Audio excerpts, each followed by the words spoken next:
یک مرد اگر دو زن داشته باشه، این دو زن برای همین مرد حلاله، اما او دو زن برای همدیگرشون حلال نیستن که تنی برهنه همدیگرشون تماشا کنن یا دست رسونن.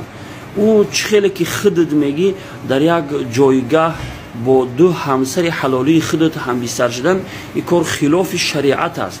اگرچه او دو زن برای تو حلال است، اما او دو زن برای همدیگرشون حلال نیستن که تنی برهنه همدیگرشون ببینن یا اینکه دست رسونن. با همین خاطر از این کارها مثلا قطعا پرهیز بکنید.